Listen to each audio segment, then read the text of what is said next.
어학을 공부하는 사람들 중에서 잊지 못할 가장 기억에 남는 일은 어느 날 갑자기 배우는 그 어학이 영어가 중국어가 귀에 들리는 겁니다. 전혀 들리지 않았는데 무슨 말을 하는지 잘 안 들렸는데 갑자기 귀가 뻥 뚫린 것처럼 그렇게 들려질 때가 있다고 어학을 공부하는 사람들은 자주 이야기를 합니다. 예수님을 믿는 것도 그런 것 같아요. 부지런히 정말 시간마다 빠지지 아니하고 교회에 나오지만 예수님이 나의 구주인 게 믿어지지 않아서 참 답답할 때가 있었는데 어느 날 갑자기 믿으려고 애쓰지도 않았는데 그 예수님이 나의 구원자라는 사실이 그냥 믿어지는 거예요. 부인하려고 해도 부인이 되지 않고 저절로 믿어지게 되는 그 순간에 정말 잊을 수 없는 성도들의 영적인 고백입니다. 자, 이렇게 한순간에 예수님이 나의 구주인 것을 믿고 나면 그 다음부터는 이 땅에서 신앙생활, 참된 진정한 신앙생활을 하게 되지요. 이 신앙생활을 계속해 감에 있어서 가장 우리를 참 넘어지게 하는 것들 중에 하나가 교만이라는 것이 아닌가 싶습니다. 왜냐하면 C.S. 루이스가 말하는 것처럼 이 교만이라는 것은 하나님의 은혜를 이 잡아먹는 암적인 영적인 암과 같은 존재이기 때문에 그렇습니다. 교만은 성도들에게 있어서 하나님의 은혜를 빼앗아 먹는 바로 암과 같은 존재. 그래서 교만이라는 것은 영적인 이 우리의 은혜의 생활에 자라나면 자라날수록 자꾸 이것을 갉아먹고 잡아먹고 하나님의 은혜를 잊어버리게 만들어 갑니다. 그래서 성경의 신명기 8장이나 역대하 32장에 보면 교만은 하나님을 잊어버리게 만들고 하나님의 은혜를 잊어버리게 만든다라고 말씀을 합니다.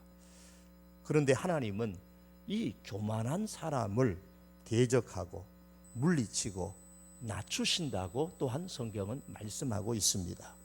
그 결과 교만한 사람은 화를 자초하게 되고 자기 집을 허물게 하고 멸망하게 되고 마치 불에 타는 지푸라기처럼 그렇게 패망할 것을 말씀합니다. 그럼에도 불구하고 사람은 끊임없이 이 교만의 유혹을 받습니다. 어떤 경우에 이런 교만의 유혹을 가장 많이 받을까?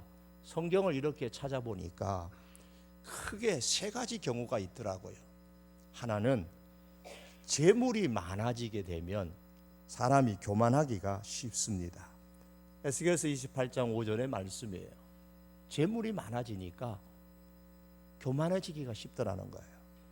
그래서 하나님께서는 11조의 훈련을 통해서 또한 여러 절기들의 훈련을 통해서 끊임없이 인간이 소유한 모든 것이 너희 것이 아니고 하나님의 은혜로 주어진 하나님의 것임을 계속 상기시켜 주면서 사람이 재물로 인해서 교만해지는 것을 막으시려는 그 하나님의 열심을 우리는 성경을 통해서 보게 됩니다. 또한 이 아름다우면 교만하기가 쉬워요. 에스겔서 28장 17절을 보니까 얼굴값 하는 사람이 있단 말이에요. 좀 잘생겼다 싶으면 좀 사람이 좀 도도해지는 그런 경향이 못생긴 사람보다 많아진단 말입니다. 또한 세 번째는 강성해지면 어떤 그 힘이 생기게 되면 교만해지기가 쉽다고 성경은 말씀합니다. 자신이 가진 강점이 많으면 많을수록 교만해지기가 쉽습니다. 우리는 오늘 본문 속에서 교만으로 인해서 멸망을 자초하게 된 한 나라를 보게 되는데 그 나라가 에돔이라는 나라입니다. 이 구약 성경에서 이 에돔이라 그러면 여러분 혹시 그 성지순례라 그래 가지고 패키지로 가다 보면 페트라라는 곳에 가신 분들이 계실 거예요. 그 페트라 에돔의 도시였습니다. 이 오바댜서는 바로 에돔에 대한 하나님의 말씀입니다.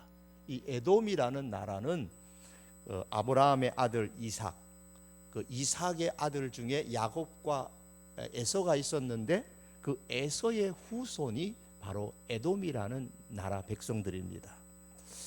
이 에돔이 하나님으로부터 큰 징벌을 받는다라는 내용이 오바다서의 내용입니다. 3절의 말씀에 보니까 너의 마음의 교만이 너를 속였다. 이 교만 때문에 망할 것을 말씀합니다. 이 교만이라는 여기에 나오는 단어는 본래가 이 끓는다라는 뜻이에요. 끓는다. 여러분 물을 100도에서 하면 어떻게 돼요? 부글부글 끓잖아요. 끓다가 마침내 더 이상 끓을 수 없을 때 그게 이제 터져 나옵니다. 넘쳐나는 거죠. 라면을 끓이다 보면 어떻습니까? 라면이 끓다가 마침내 어떻게 돼요? 뚜껑 위로 그냥 이렇게 흘러 넘치잖아요. 국물이. 라면이라면 문제가 심각하지 않는데 땅 속에 있는 것들이 끓다가 더 이상 참을 수 없으면 어떻게 합니까? 폭발을 합니다. 그게 뭐죠? 화산이 되는 거죠. 그런데 그게 바다 밑바닥이 끓어서 폭발하게 되면 물까지 동원되어져서 이제 폭발을 하게 되니까 이걸 우리는 쓰나미라 그럽니다. 그렇죠? 이 쓰나미가 몰려와서 해변가에 있는 그 많은 우리 인명을 해치기도 하고 또 집들을 빌딩들을 무너뜨리기도 합니다. 이 사람이 마음이 이렇게 부글부글 끓다가 마침내 이 폭발하게 되는 겁니다. 이게 마음에서부터 일어나는 지진이고 쓰나미인 겁니다. 그 여파가 얼마나 크겠습니까? 교만은 우리 인생에 이 쓰나미를 몰고 오고 지진을 몰고 와서 사정없이 우리 인생을 덮쳐서 파괴합니다. 에돔 사람의 그 마음의 깊은 곳에서부터 지진을 일으키고 쓰나미를 일으켰던 것이 바로 이 교만인데 그 교만의 원인이 무엇이었을까? 한마디로 말씀드리면 그들에게는 강점, 좋은 점이 너무 많았기 때문입니다. 남보다 잘난 게 많아서 그래요. 오늘 1장 3절 이하에서 보면 그들은 주거 환경이 참 좋았어요. 오늘 3절과 4절에 바위 틈에 거주하며 높은 곳에 산다고 했고 독수리처럼 높이 오르며 별 사이에 깃들인 그런 주거 환경을 가진 나라가 에돔이라는 나라입니다. 에돔 나라는 그 수도가 적어도 해발 1500m 이상 아주 험준한 산 꼭대기에 있는데 그 위에 평평한 벌판이 있는 거예요. 꼭대기에. 그리고 그 꼭대기로 들어가는 그 길은 협곡입니다. 아주 길이 좁아요. 그러니까 외세의 침략을 받을 위험이 없는 거예요. 지키기가 너무 쉬운 겁니다. 그래서 높은 꼭대기 위에 평지 위에다가 도시를 건설하고 사니까 저 아래 동네에서 볼 때는 어때요? 마치 집에 있는 불빛들이 하늘의 별처럼 보이는 겁니다. 그래서 4절에서 독수리처럼 높이 오르며 별 사이에 깃들인다 그렇게 표현을 했고 바위 틈에 거주하고 높은 곳에 사는 자다 에돔을 그렇게 표현을 했습니다. 이런 좋은 주거 환경을 가지고 있었기 때문에 그들은 스스로 이런 생각을 합니다. 3절 하반절에 누가 나를 땅에 끌어내리겠느냐? 누가 나를 땅에서 끌어내리겠느냐? 우리는 안 망한다. 이렇게 좋은 환경 가운데 사는데 누가 우리를 무너뜨려? 아무도 우리를 무너뜨리지 못한다. 그렇게 교만했던 겁니다. 여러분 주거 환경이 좋다고 뽐낼 게 사실은 안 되죠. 하나님께서는 얼마든지 그 좋은 주거 환경에서 끌어내릴 수 있으신 분입니다. 천평의 대지 위에다가 그림 같은 집 짓고 사는 사람일지라도 하루아침에 집 없는 노숙자처럼 거리로 내몰리도록 할 수 있는 분이 하나님이십니다. 누가 이 좋은 환경에서 우리를 무너뜨리겠느냐, 끌어내리겠느냐? 그러자 하나님의 대답은 4절입니다. 4절 말씀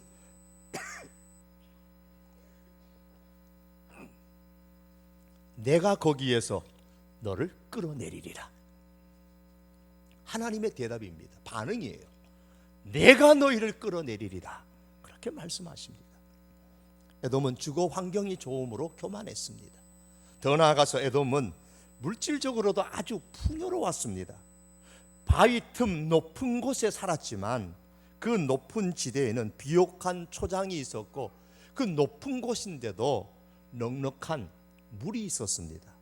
그래서 에돔은 보스라라는 그 초장의 비옥함으로 유명한 나라였고 그 초장에는 살찐 양떼들로 굉장히 유명한 나라였습니다. 또한 에돔은 홍해에 인접해 있는 에시온 게벨의 그 동, 철, 이 광산의 재련소, 광산의 많은 보물들을 갖고 있었습니다. 독점을 했습니다. 그리고 물물 교환의 중개역을 맡아가면서 부를 축적했기 때문에 이 에돔이라는 나라는 경제적으로 상당히 잘 살았어요. 물질적으로 풍요로웠습니다. 그들의 이 물질적인 이 풍요로움이 결국 그들을 교만하게 만들었고 하나님의 은혜를 잊어버리게 만들었던 겁니다. 하나님 없는 인생을 살게 만들었어요. 그러나 물질로 인해 교만했기 때문에 하나님께서는 그 물질적인 풍요로움에서 내가 너희를 끌어내리겠다 그렇게 말씀하십니다. 5절과 6절에 보시면은 도둑과 강도가 생각지 않은 시간에 들어와서 싹쓸이 해갈 것이고 너희가 감추인 보물까지도 다 빼앗아 갈 것이라고 말씀합니다. 밤사이에 한순간에 그 물질적인 풍요로움을 다 잃어버리게 될 것이다. 교만하면 그렇게 끌어내리겠다고 말씀하십니다. 또한 이 에돔은 인간관계가 참 좋았어요. 그래서 인간관계의 그 네트워크가 잘 구성되어져 있었습니다. 7절에 보면 너와 약조한 모든 자들, 즉 에돔과 약속하고 화목하게 지냈던 사람들이 에돔 주변에 많이 있었습니다. 그만큼 에돔이 매력적인 나라였다는 거죠. 주변 사람들이 가까이 하고 싶었던 나라 중에 하나가 에돔 나라입니다. 이 에돔의 주변에는 에돔에 대하여 우호적이고 협조적인 사람들이 많았기 때문에 겁나는 것이 없다는 거예요. 우리 주변에 나를 도와주는, 우리와 이 협력 관계를 맺는 사람이 이렇게 많은데 왜 겁나겠냐는 거예요. 그런데 7절의 말씀에 하나님은 이렇게 말씀을 합니다. 너와 약조한 자들이 너를 쫓아 변경에 이르게 하고 화목했던 자들이 너를 속여 이기고 먹을 것을 먹는 자들이 내 아래에서 함정을 판다 그랬어요. 그렇게 좋은 인간관계 네트워크를 맺었던 사람들이 배신합니다. 속입니다. 함정을 팝니다. 에돔이 거기에 당하는 거예요.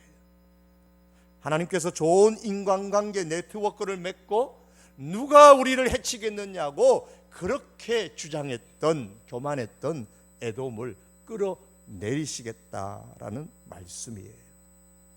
더욱이 또한 에돔은 용사 그리고 지혜자가 많았습니다. 그러다 보니까 강한 군사력을 소유하고 있었습니다. 그로 인해서 또한 교만했던 겁니다.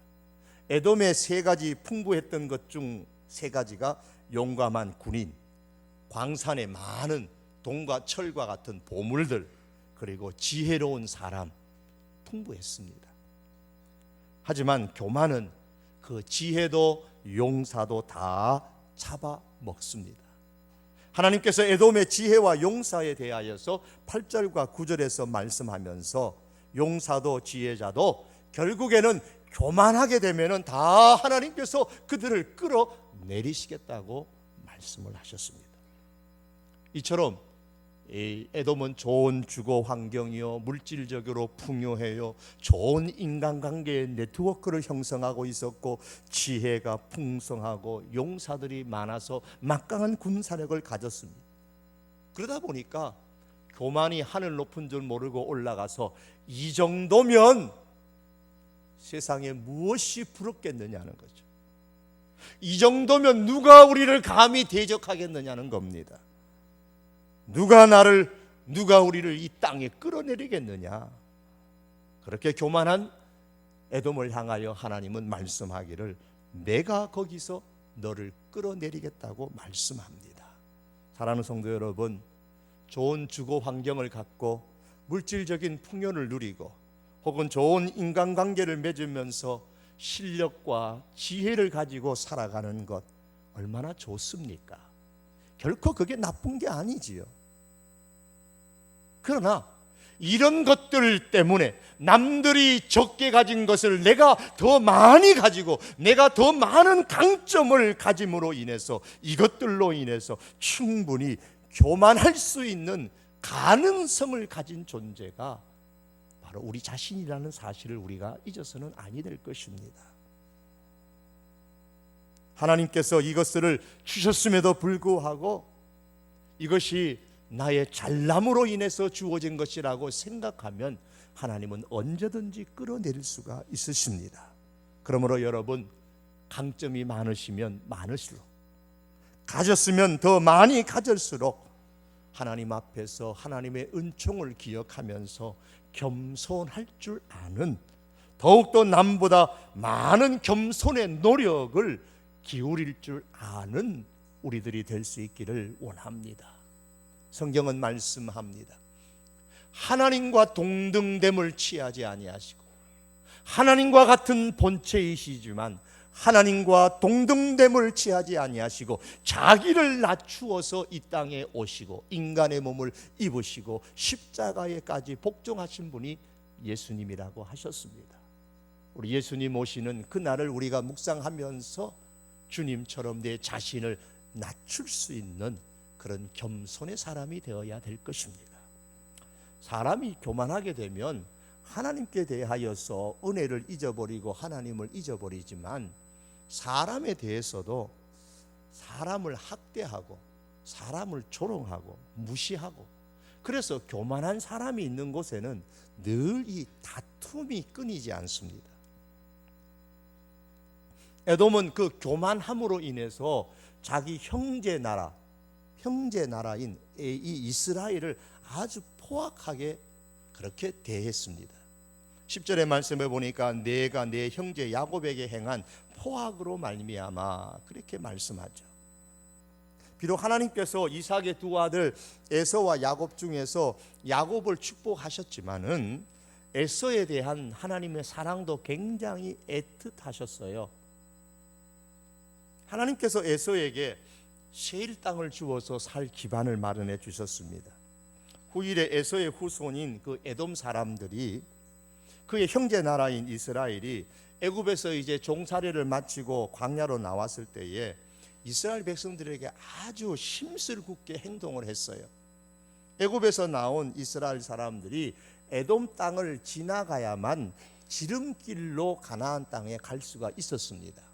그래서 이스라엘의 대표가 에돔 땅을 찾아가서 에돔 왕에게 부탁을 했습니다. 당신네 나라가 우리가 지나가는 지름길이니까 좀 지나가게 해 주십시오. 아무것도 우리가 해치지 않겠습니다. 심지어 우물물도 우리가 마시지 않겠습니다. 만일에 우리가 지나가다가 어떤 해를 끼친다면 다 보상을 하겠습니다. 그러니 길만 좀 열어서 지나가게 해 주십시오. 그런데 에돔 왕이 그걸 허락하지를 않았습니다. 그 때문에 결국 이 이스라엘 사람들은 돌고 돌아서 거친 땅을 지나가야만 했었습니다. 그럼에도 불구하고 하나님께서 이스라엘 사람들에게 말씀하십니다. 에돔은 너의 형제다. 그들과 다투지 말아라. 그들의 땅은 너희에게 내가 한 발자국도 주지 않겠다.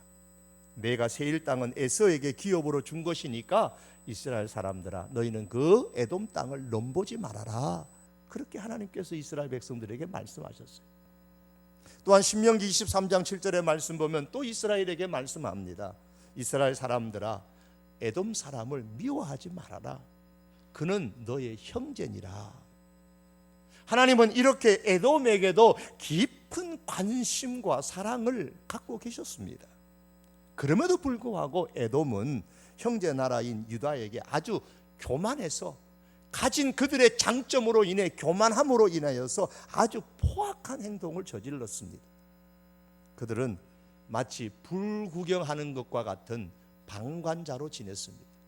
이스라엘이 참 어려운 가운데, 고난 가운데 있을 때에 못 본 채 한 거예요. 11절의 말씀에 보면 이방의 사람들이 와서 재물을 빼앗아 가고 외국인들이 와서 예루살렘 성에 들어가서 그렇게 막 예루살렘의 그 유다 백성들을 고통스럽게 하는데 그냥 불구중하듯이 약탈해 가도 아수라장이 되어져도 에돔은 멀찌감치 서서 그냥 못 본 채 하는 겁니다. 하나님께서는 이러한 에돔을 보면서 책망합니다. 12절 상반절에 보면 내가 형제의 날 곧 그 재앙의 날에 방관할 것이 아니며 왜 방관하느냐, 방관하지 말라고 말씀합니다. 물론 유다는 자기들의 잘못으로 인해서 하나님의 심판을 받아서 바벨론에 의해서 멸망을 당하는 겁니다. 그렇게 멸망을 당할지라도 멸망에 가는 것을 보면서, 재앙을 받는 것을 보면서 방관하는 것은 형제의 도리가 아니라는 거예요. 형제가 고난을 당하면 누구보다도 먼저 달려가서 무엇을 도와줘야 할지 살펴보고 도와주어야 될 것이 바로 형제라는 겁니다. 에돔, 너희가 해야 할 일이라는 거예요. 강 건너 불구경하는 식으로 고난 중에 있는 형제를 우리가 그냥 못 본 채 하고 바라만 봐서는 안 된다는 겁니다. 또한 에돔은 형제 나라 유다가 멸망을 할 때에 오히려 아주 박수치고 기뻐했어요. 12절 하반절의 말씀입니다. 유다 자손이 패망하는 날에 기뻐할 것이 아니며 왜 기뻐하느냐는 겁니다. 유다가 멸망하는 것을 보면 너무 좋아하니까 왜 너희 형제 나라가 망하는데 그 망하는 것을 보면서 기뻐하느냐? 기뻐하면 안 된다는 겁니다. 여러분, 오늘날도 마찬가지예요. 자기 잘못 때문에, 누가 잘못한 게 아니고 자기 잘못 때문에 어떤 형제가 망했어요. 사업도 망하고 집안이 망했어요. 비록 그렇다 할지라도 그들의 망함을 보면서 기뻐해서는 아니 되죠. 박수 쳐서는 안 된다는 겁니다. 형제가 망하는 걸 보면서 그렇게 예수 믿고 교회 다니라고 해도 말 안 듣더니만 잘 망했다, 잘 망했다. 여러분, 절대 그렇게 말하지 말아야 되고 마음에조차도 그런 생각하지 말아야 됩니다. 저 친구 저 클럽에 가서 맨날 춤추더니만 불 나가서 죽었다더라? 이거 잘 됐구나. 여러분, 그렇게 생각하지 말아야 됩니다. 생각하지 말아야 됩니다. 혹시 주일에는 교회 나와서 예배드리고 평일에는 클럽에 가서 춤추고 하다가 불 나가지고 그 클럽이 불나서 죽더라도 아이고 잘 죽었다 그러면 안 되는 거예요. 바람나서 도망가 쫄딱 망하는 일이 있어도 그 망함을 보면서 아이고 저거 집안 버리고 바람나서 쫓아다니더만 잘 망했구나, 입 크게 벌리면서 헤헤 그래서는 안 되는 거예요. 그런 행동은 하나님께서 원하시는 게 아닙니다. 또한 에돔은 이 형제 나라 유다가 고난당할 때에 재물을 오히려 자기들이 들어가고 막 약탈하는 거예요. 혹시 잘 됐다 싶어서 그 기회를 타서 자기들의 재물을 약탈해 가고, 멸망당할 때에 유다 백성들이 막 도망을 가니까 도망가는 사람 붙잡아 가지고 그 침략자들에게 넘겨주는 겁니다. 아주 못된 짓을 했어요. 13절이 그 내용들입니다. 환난 당하는 때에 성문에 들어가지 않고, 환난 당하는 날에 고난을 방관하지 않고, 환난 당하는 내게 재물에 손을 대지 말라고 했습니다. 14절에 보면 도망가는 자를 막지 말 것이고 고난의 날에 남은 자를 원수에게 넘기지 않을 것이니라. 그 반대로 해석하면 됩니다. 그렇게 했다는 거예요. 그렇게 하면 안 되는데 그렇게 했다는 거예요. 소위 불난제 부채질하고 불난데다가 선풍기 갖다 대고 선풍기 틀어두는 꼴입니다. 재물을 약탈해 갑니다. 안 그래도 지금 침략을 받아서 재물이 약탈당하고 있는데 자기들도 들어가 가지고 그냥 그 틈을 타 가지고 막 빼앗아 갑니다. 여러분, 가끔 텔레비전에 보면 어느 나라에 폭동이 일어나면 사람들이 어때요? 상점에 들어가 가지고 그냥 막 가져갑니다. 기회다 싶어 가지고 막 가져가요. 그러면 안 된다는 거예요. 불났는데 불난 것을 기회다 싶어 가지고 들어가 가지고 그냥 상점에 들어가서 물건 그냥 막 가져가는 겁니다. 불난데 부채질하는 사람들이에요. 그러면 안 된다는 겁니다. 심지어서 정복자를 피해 가지고 도망가는 유다 사람들을 도망가지 못하도록 뒷덜미를 붙잡아 가지고 그 정복자들에게 돈 받고 그냥 넘겨주는 그런 못된 행동들을 지금 에돔이 한 것입니다. 바로 교만 때문에 사람들에게 이렇게 못된 행동을 한 것이에요. 강 건너 불구경하고 망한다고 박수치고 좋아하고, 그것도 모자라 가지고 그냥 불 더 잘하고 대형 선풍기 갖다가 틀어놓고 부채질을 하고, 그래서 그 기회를 틈타서 뭐 약탈해 가고 도망가면 붙잡아다가 넘겨주고, 이런 에돔이 여러분 주변에 있으면 어떨까요? 유다의 입장에 보면 이런 에돔은 어떤 존재일까요? 가시와 같은 존재예요. 가시와 같은 존재. 가시도 아주 큰 가시란 말이에요. 제가 과거에 섬겼던 어느 교회의 장로님이 건강하셨는데 하룻밤 사이에 돌아가셨어요. 그 사인이 뭐냐면 생선가시가 목에 걸려서 그게 잘못돼서 돌아가셨어요. 그때 깜짝 놀랐어요. 아이고, 생선가시도 잘못 걸려서 사람이 죽을 수도 있구나. 가시가 상처도 주지만 때로는 생명을 빼앗아 갑니다. 여러분, 우리 자신이 우리 주변의 사람들에게 가시와 같은 형제, 가시와 같은 이웃이 되지 않도록 우리가 우리 자신을 살펴야 합니다. 한 해를 정리하면서 내가 가시와 같은 존재가 되지는 않는지 살펴야 됩니다. 더더욱더 만일 내게 가시와 같은 그런 이웃, 가시와 같은 형제가 내 주변에 있다면 우리가 어떻게 해야 되겠습니까? 19절과 21절의 말씀에 보시면 특별히 주목해야 될 말씀이 19절에 얻을 것이요 얻을 것이며 얻을 것이며, 20절의 말씀에 얻을 것이며 얻을 것이며, 무엇을 얻을 것이다, 무엇을 얻을 것이다, 얻을 것이니라. 그리고 21절에 여호와께 속하리라 그렇게 말씀합니다. 누구를 향한 말씀이냐면 유다를 향한 예언의 말씀이에요. 유다가 가시 때문에 그렇게 고통을 당하지만, 에돔 때문에 그렇게 고난을 당하지만 결국에는 하나님께서 유다에게 얻게 해주실 것이다 라고 말씀합니다. 반면에 에돔은 어떻게 됩니까? 부끄러움을 당할 것이다. 10절에 보면 영원히 멸절될 것이다, 본래 없던 것 같이 될 것이다. 16절에 18절에는 남은 자가 없으리라. 정말 자기의 장점 때문에 교만하여져서 형제의 사람들을 그렇게 괴롭히는 가시와 같은 존재였는데 결국에는 다 그들이 먼저 망하게 될 것이라는 말씀이죠. 여러분, 가시 같은 이웃 어떻게 해야 합니까? 가시와 같은 존재가 내 주변에 있을 때 어떻게 해야 됩니까? 하나님께 맡기셔야 됩니다. 왜 그렇습니까? 21절 하반절에 나라가 여호와께 속하리라. 여호와께 속하리라. 인생은 멋진 주거 환경이나 물질적인 풍요나 좋은 인간관계나 실력이나 힘이나 그런 것에 의해서 움직이는 것 같은데 그게 아니라, 여호와는 나라가 여호와께 속하리라. 나라가 여호와께 속해 있다는 말입니다. 우리의 인생이 우리를 괴롭히는 가시 같은 사람의 손에 있는 것이 아니라 하나님의 손에 있다는 말씀입니다. 그래서 하나님께 맡기는 것입니다. 아무리 가시 같은 존재가 잘난 것이 많았지만, 에돔이 잘난 것이 많았지만 그들에게는 없는 것이 하나 있었습니다. 무엇이 없었어요? 하나님이 없었어요. 하나님이 없었어요. 결정적으로 그들에게 빠진 것은 하나님이 없었습니다. 인생은 하나님께 속해 있습니다. 그러기에 우리는 가시 같은 이웃으로 인해서 찔림을 당하고 그것 때문에 때로는 상처받고 고통스러워서 때로는 눈물을 흘리지만, 내 인생은 그 가시 같은 형제 때문에, 가시 같은 이웃 때문에 좌우되는 것이 아니라 하나님에 의해서 좌우됩니다. 이것이 우리의 신앙입니다. 우리의 믿음입니다. 그래서 하나님께 맡기는 겁니다. 가시 같은 이웃으로 인해 받은 상처는 하나님께서 회복시켜 주십니다.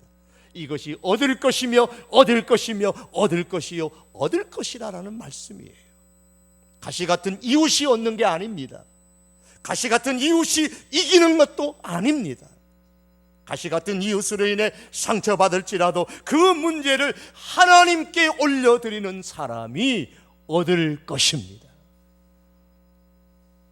이렇게 하실 텐데 왜 하나님이 우리 주변에 그런 가시 같은 존재를 줄까요? 이미 고린도후서를 통해서 우리는 압니다. 내 육체의 가시 사단의 사자를 주셨으니 이는 나를 쳐서 너무 자만하지 않게 하려 하심이라.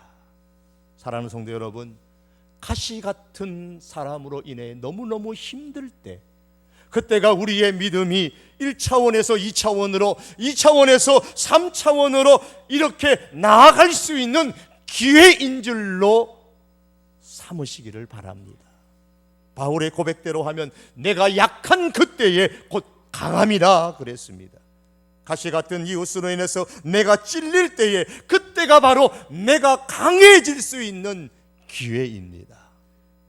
이 순간이 바로 얻게 되는 때요, 강하게 될 때요, 신앙이 새롭고 더 높은 단계로 진입할 수 있는 기회입니다. 사랑하는 성도 여러분, 말씀을 맺으면서 우리가 남보다 좀 나은 것이 있으면 우리가 그것이 하나님의 은혜인 줄 알고 교만하지 말아야 됩니다. 또한 남보다 좋은 장점이 있더라도, 남보다 좋은 것을 가졌을지라도 그것으로 인해서 우리 주변의 사람들에게 가시 같은 존재가 되어서는 아니 될 것입니다. 더 나아가서 혹 더 나보다 좋은 것 가진 있다는 이유만으로 교만해서 우리에게 가시 같은 이웃처럼, 가시 같은 형제처럼 행할지라도 내 인생은 그들에게 속한 것이 아니라 하나님께 속한 것인 줄 믿고, 그와 같은 가시 같은 이웃이 있을지라도 그 가시 같은 이웃을 하나님께 맡기면서 그로 통해 더 강하게 되고 신앙이 새롭게 더 높은 단계로 진입할 수 있는 우리 하나님의 사람들이 될 수 있기를 주님의 이름으로 축복합니다. 우리 기도하시겠습니다. 귀하신 하나님, 주께서 주신 것으로 인해 우리가 그 은혜를 감사하며 살게 하시고, 주신 것으로 인해서 우리 주변의 사람들에게 교만하지 아니하고 오히려 선을 베풀 수 있게 하시며 좋은 이웃이 되게 하여 주시옵소서. 하나님, 가시 같은 이웃이 혹, 가시 같은 형제가 혹 우리 주변에 있어서 나를 찔러 이것으로 인해 힘들고 괴롭고 고통스러울지라도 그 인생, 내 인생 다 보자기에 쌓아 하나님 앞에 맡겨 내 인생도 그의 인생도 하나님께 있음을 다시 한번 고백할 수 있는 은혜가 있게 하여 주시옵소서. 주여, 그러나 원하옵기는 주여 이 가시로 인해서 우리의 고통이 길지 않도록 하나님의 특별한 은혜를 또한 베풀어 주옵소서. 예수님의 이름으로 기도하옵나이다. 아멘.